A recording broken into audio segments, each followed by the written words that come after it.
All right. Welcome to the Reaching Reason podcast. This is a podcast and a broadcast for leaders and peak performers who relentlessly pursue innovation, growth, and practical strategies that hopefully allow you to improve every day. I'm Casey Reason. I'm an author, I'm a speaker, a trainer, I'm a leadership coach, I'm a dad, and I'm an obsessed, as my co-host knows, an obsessed Bob Dylan fan. And if you follow me, you know the following. I'm a learning fanatic. And I believe as human beings, we've only scratched the surface about what we know about our learning potential. And we need to use that learning potential to connect and do better things for ourselves and for others. Second, I'm a relentless optimist.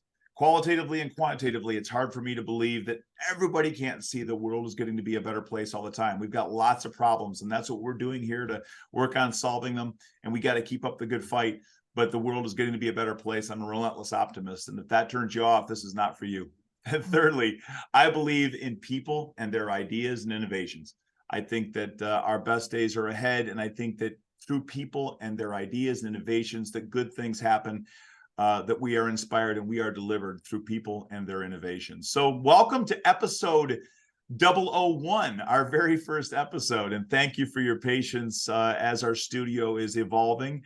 Our podcast accoutrements will continue to come together, but thank you here for being our first one here. This first episode is all about the inevitable element in our personal and professional lives called conflict. And in this episode, we're going to talk today about navigating conflict, and we'll be giving you specific strategies to apply today, which I always insist. I always insist that we have some good ideas, but some strategies to apply today that you can walk away with for spending some time with us. So the first section here we'll get into in just a second. I'll be talking about ultimately some things that we know. But actually, before I begin, I want to have a little fun. Actually, Tanya, I want to show this to you. I'm going to introduce our co-host here, Tanya Howard. Now, Tanya is a powerhouse. She's a leader and a peak performer on her own, and she has a recently published book I'll let her tell you about, and she's the mastermind for several really highly successful businesses here in Arizona. She's an awesome co-host for me and really keeps me sharp in some of my thinking and work along the way. But Tanya, welcome as my co-host for episode 001. Hi, thank you so much, Casey. Appreciate it. Tell us about that first book you did. Yeah, so that was a labor of love. Co-created Virtues and Values series with Bob Sorensen, who you know. After creating that series, Bob and I really wanted to dive deep into virtues and values for kids and raising these sweet children on virtues and values. So book one was released on August 1st, and it's titled Grumpy or Grateful, Kids Learning About Gratitude. And it has been, just such a whirlwind and such a joy to put that out. It's the first of 12 books to come. Well, I can't wait to hear about those, and we'll hear about more of those, I hope, as you publish them and as you go. I'm also want to let the audience know she is a voracious learner, a very hard worker. She's a ferocious competitor, and she's here to keep me honest on all this and give us some really great perspectives as well on some of the topics we'll be covering. So Tanya, thanks, and the audience will learn more about you as we go. But I wanted to show you, I'll be adding to my wardrobe this new t-shirt I've gotten here. I got to make sure I'm pointing it at the camera, but this is Champion Spark Plug, a Champion Spark Plug t-shirt. And Tanya, I don't know how much, do you know much about Champion Spark Plug? Have you heard much about Champion Spark Plug? I have not, but I cannot wait to hear about it. Champion Spark Plug is a company that actually did a lot of the spark plugs in World War II, and my grandfather was the vice president there. And Brad Pitt wore a Champion Spark Plug t-shirt, and they're out of Toledo, Ohio, by the way, where I'm from. But yeah. Brad Pitt wore a Champion Spark Plug t-shirt in his movie Once Upon a Time in Hollywood that he did recently. And I smile about that because I've been actually, Tanya, using my grandfather a lot lately. I got that champion t-shirt because I thought about him. And nod to Brad Pitt, which I can't begin to imitate. But my grandfather was such a motivator to me and such a role model. And I've thought a lot about the leadership things he taught me over the years. And it's amazing to me that even with all the new innovations today, there's so many things that interestingly stay the same. And Yeah. so I'm going to share a few ideas here, and then I can't wait to hear what Tanya thinks and have a little bit of a conversation here with all of you as you listen in. So here's what I know, that when it comes to this topic of conflict, we are often conflict averse. And we avoid conflict at work and at home, and we pay the price when we are averse. We also know that when we do lean into conflict, we sometimes miss the opportunity to really allow those conflicts to help us to grow.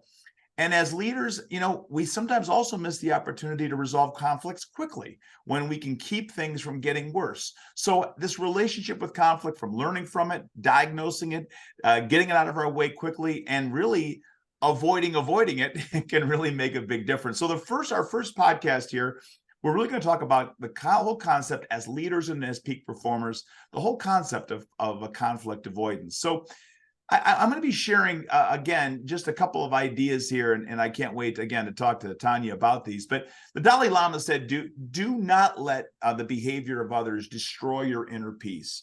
Do not let the behavior of others destroy your inner peace. Now, if you're not into the whole Zen thing, I respect that. If that doesn't turn you on too much, but the idea that you can't let others destroy your inner peace, that whole idea of don't create that conflict, that's what drives a lot of us to avoid conflict. We become conflict averse. The problem is sometimes by avoiding that conflict, we actually ruin our inner peace. So inner peace and moving in the right direction in many cases requires us to actually deal with that conflict and not avoid it. So I'm going to share with you, Tanya, three concepts or three reasons why we avoid conflict. And I'd love your perspectives on this and your reaction. So the first one is that if you look at some of the common psychological profiles for human beings, agreeableness is a very common psychological profile, especially among women. Young girls are often taught to be agreeable, to be kind, to go along. It's one of Catel's 16 personality traits. It's a common psychological profile, this notion of agreeableness. Well, agreeableness is a great thing, but when we are overly agreeable, sometimes we let that burden of conflict show up, and we don't wind up doing much about it. Are you going to agree with that, Tanya? You're going to argue with me. Well, I almost had to chuckle because I actually do agree with that. But I do understand, the first thought that I had is as I was, raising my own children, I did not want to raise them to agree, right? For that reason right there. Yes. Well, how about in the world of work as you negotiate contracts? You are a very friendly, kind person.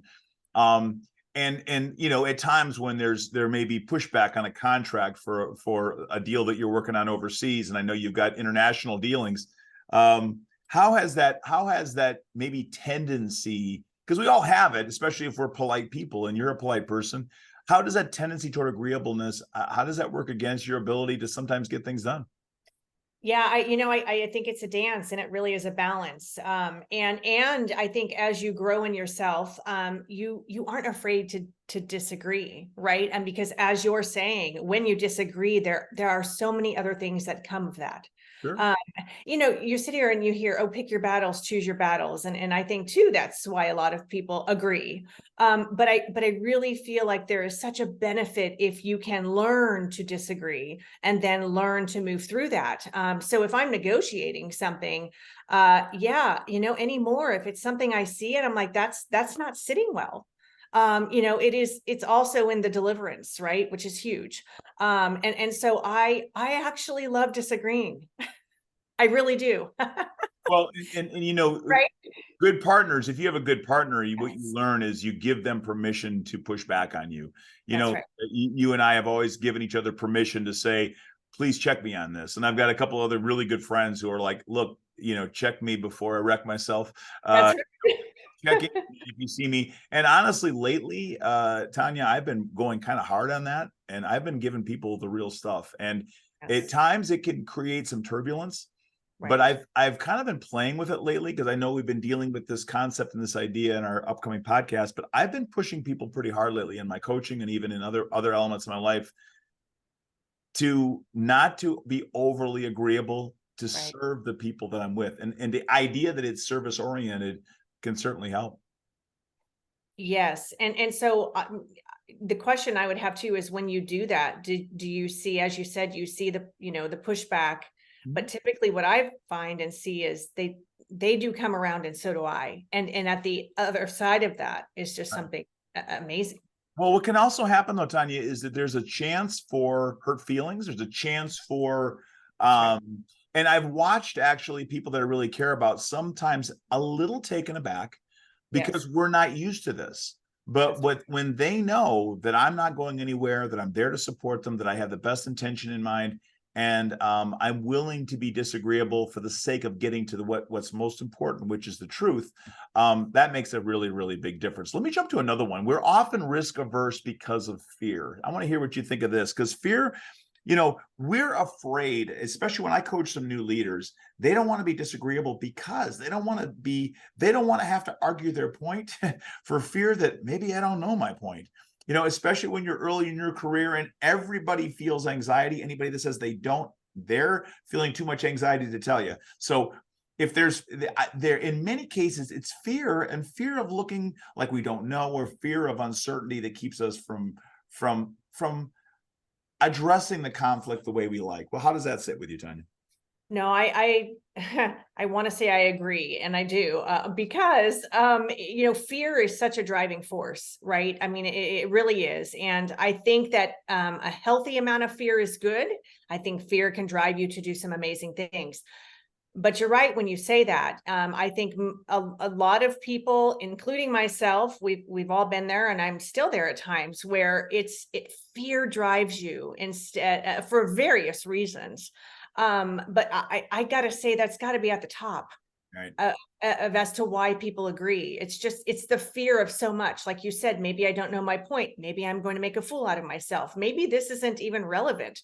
Sure. Fear is such that's a whole nother topic, but it is, Well, yes. yeah, I mean, and it's a big reason in sales. They create jargon, they create words you don't know. That's They right. describe a labyrinth of expertise that they pretend is impenetrable, so that you're too afraid or you're too intimidated to ask. And in reality, we've got to overcome that. If they're trying to sell you sell you something and buying a car or an air conditioner and you don't understand it, don't be afraid to ask. And we've got to be willing to expose and examine our things we don't know, because once we know them, and we can use them the next time.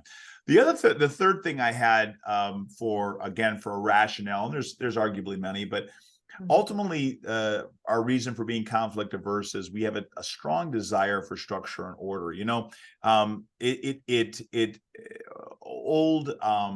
Old systems in which how we looked at organizations, that you were judged by, if I were supervising you, Tanya, and you were a leader and had many people underneath you. The old idea was, unless it was highly structured, highly ordered, nothing out of place, no hair out of place, and everything in order, that was the sign of good things. Well, what I can tell you with confidence from working with a number of organizations is the most orderly organizations sometimes the least productive. The desire for structure and order is amazing. We need coherent systems. We need people. We don't need chaos. But in many cases, one of probably the most toxic and least effective organizations I've ever worked with was highly structured with almost no conflict, because nobody cared and nobody dared ask any questions. So if I were to summarize those three, it's agreeableness, fear, and the desire for structure. Now, what's the cost? Here's some costs that happen to us when we do that. Toxic people and toxic ideals can emerge. Here's what I mean. When we don't leave room to examine what's happening, and we don't leave room to examine a conflict, toxic notions exist. Let's first talk about it personally. If something let's say you have a friend that is hurting your feelings. Recently, I reached out to a friend and said, "Hey, I have been really super busy with this, and this, and that's why you haven't heard from me." It was a moment of like addressing what could be a potential conflict. And why did I do that? Because I know that conflict and difficult conversations that are words unsaid, that people are left to imagine the worst possible outcome.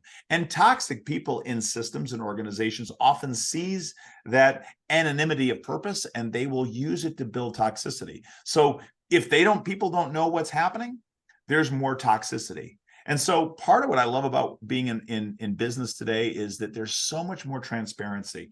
The demand for transparency is so much greater. We know a lot more, and it can sometimes overwhelm us. But anyway, the toxic people will emerge when there is a loss of when we fail to confront or fail to address conflict, and we ultimately miss opportunities to grow. If we don't, we miss out on the chance to think how many times that you've gotten to be a better friend, Tanya, with somebody, or a work relationship got better because you addressed it. Maybe the worker got to be a better worker because they realized your expectations. They actually heard from you rather than you stewing for months or years about, I just wish they were more like that. So toxic people emerge, and there's missed opportunities. Tanya, any reflections on that?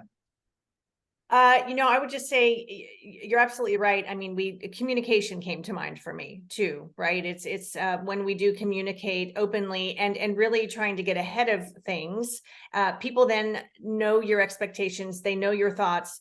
They don't have the chance to make up this story in their mind, because you think about it, we've all been there too. Maybe we haven't heard from somebody, or there is lack of communication. And by the time they do connect with us, we have written 10 to 15 different stories. And I'm sure all of them aren't good, right? It's Right. just, it's where we go. It's what we do. So those are my thoughts on that. And yes. Yeah. That's awesome. No, that's Yes. I love the way you put that. The idea that we write those stories in our head, because it's so true. And I'm conscious of this work and that tendency, and I do it all the time. You could, you don't, you just imagine it. And I always say this to leaders that I coach, and I have to say it to myself. It's almost never about you.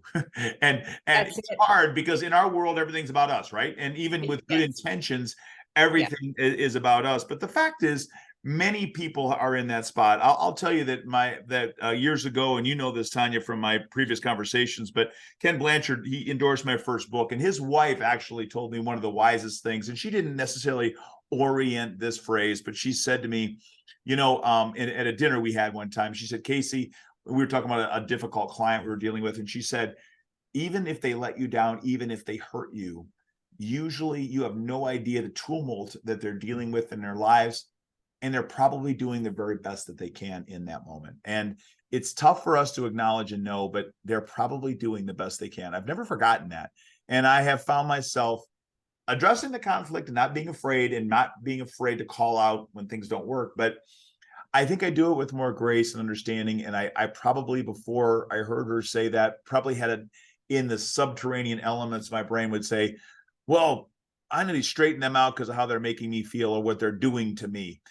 I've come to realize it could be true, but in many cases, it's just that they're bringing the best they got. And this is what they got in their bag, and it may not be enough. And if they're hurting you, they got to let them know, but I'm not taking it personal. I don't know if that makes sense.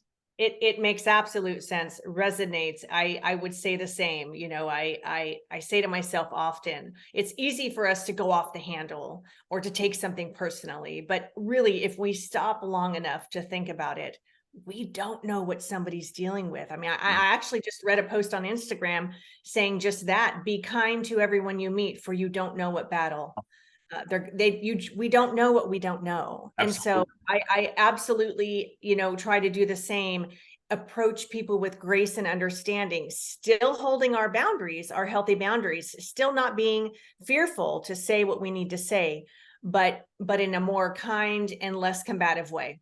I love it. Yeah, if we can. And it's hard. not always easy, especially if our feelings are hurt. So take a breath. So I promised you, as we kind of wrap up our some of our ideas here, I share some ideas, and as I share these ideas and have these, as we share these ideas, I hope that they are helpful to anybody listening and our audience. But I always promise, again, I want there to be strategies that you can walk around with. My pride always is, when I coach somebody or when I train, is that whoever's observing these people, that they're different the next day, or in the days and weeks to come.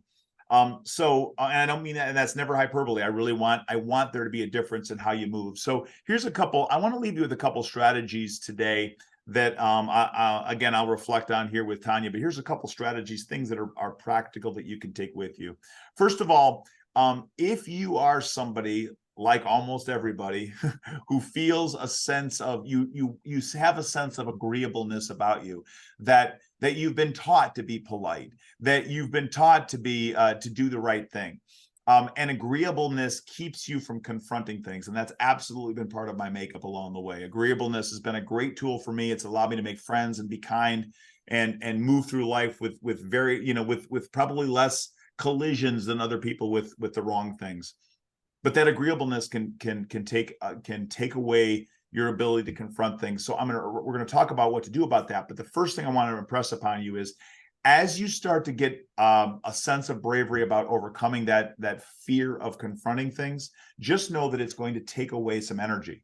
One of the things we learn about when I'm a provider of DISC assessments, and we do that DISC assessments with our leadership coaching, when you work outside of your normal area or your normal sphere of comfortable influence, it takes energy. So if I'm not normally somebody who's comfortable with confrontation, although I've gotten more comfortable, but if I wasn't, for me to start moving in that direction, I've got to be prepared to give away a little bit more energy than usual. It's going to make me tired, and be prepared for that. So if you've got a difficult conversation, you say, you know what, I'm going to confront that. I'm just going to do it. Then when you do it, give yourself some grace afterwards.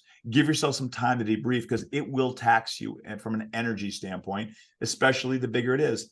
But the good news is, the more you do it, the stronger that part of your psychological profile gets, and the more benefits you get. All right, number 2. So give yourself some grace and extra energy, because it's gonna tax you if you do this. But the fun, and I like to try to make these learning strategies fun. But here's what I'm gonna urge you to do: to take the conflict cold plunge. Cold plunges are really popular today. People are getting up in the morning and going underwater in this cold water because it's good for their health, and it's a shock to their system, right? Well, the conflict cold plunge is this. I'm encouraging you to just go ahead and plunge in and actually try on some conflict. And here's generally the way I'm going to encourage you to try it. So I want you to try to identify some challenges that you're avoiding, some things, a challenge or two that you're avoiding. Preferably pick one. And really what I want you to do is contemplate, why are you avoiding this challenge? Is it because it's too big? Are you worried about, I don't know enough, I'm going to look bad at addressing it, the person's intimidating, they make me feel bad when I talk to them? So remember, when you've got voices like that are keeping you from dealing with that adversity, they may not want you to actually deal with them, and they can give you affect to keep you away. So identify the challenge. All right. Contemplate why you're avoiding it. Really get to know why you're avoiding it. Be honest with yourself. You know what? That person kind of intimidates me. I remember some people that I was early in my career didn't want to have conflict with, because I was afraid of how they were going to respond back to me, because they may have been very gifted with their words. They might have really known their stuff. And it might have been a time when I didn't feel as confident. So look and understand why you're avoiding the conflict. So identify the challenge, contemplate why you're avoiding it. And the third step sounds really simple, but this is what I want you to do. Take the cold plunge, actually commit to making this conflict happen. And when I say conflict, what I'm talking about is get in there and make the connection and address the issue, and peel the Band-Aid off or jump in the cold plunge, whatever I'll exercise of the analogy, but just do it. And we're going to be talking in future podcasts about some specific details you can get about when you're in there and in that moment. But I'm going to urge you to take the conflict cold plunge. So the purpose of this entire podcast has been all about conflict, knowing that we avoid it. Avoiding it can be a problem. And in future podcasts in this series, we're going to talk about, again, some of the specific details about how you can deal with it. But let me say one last thing. So take the plunge after you do this. And the last thing I'll recommend is monitor your progress. When you jump in and deal with it, if we get Tanya to take the cold plunge and dive into the cold end of the pool, and she takes the plunge, I want her to ask herself 2 questions. Number 1, how did it make me feel? Because here's when I've coached folks, here's what happens. I was nervous, but I got done feeling pretty strong. I'm feeling pretty good. And it's because you wind up sort of breaking through a BS barrier that was holding you back. So number one is, how did it make you feel? And number two, what was the impact? Now I'm going to challenge you that almost everybody I've asked to take the conflict cold plunge has come out of it. The impact is almost 100% positive. Even if it's a grumpy person that's hard to deal with, man, you do it. And you know what? There's a new level of respect. There's a new level of understanding. Even if the problem isn't solved, the impact is great. So identify the challenge, figure out why you're avoiding it, take the plunge, hold your nose, take the plunge, and then monitor, how does it feel and what's the impact?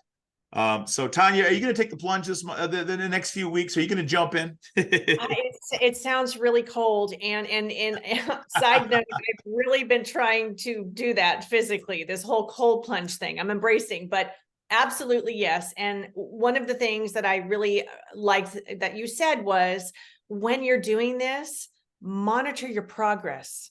That is so important, right? I mean, we've got to feel that. As you said, it's like building a muscle. We work out, we do our thing. You are building this muscle. And as you monitor your progress, it's almost like you're giving yourself a little pat too. Like, you did it, you're okay, you made it. And I would think, as for me and maybe you, but the more you do it, the easier it does get, right? Without question. No, it's Yeah. like anything else. The more you do it, the easier it truly does get. So let this be a challenge for our followers who get in there and take a look at that. Tanya, thanks so much today for Thank you, Casey. for giving some good words of wisdom out there to folks, and follow us on all our social media challenges, and see us next time on the Reaching Reason podcast. Tanya, thanks so much. Thank you. Bye-bye.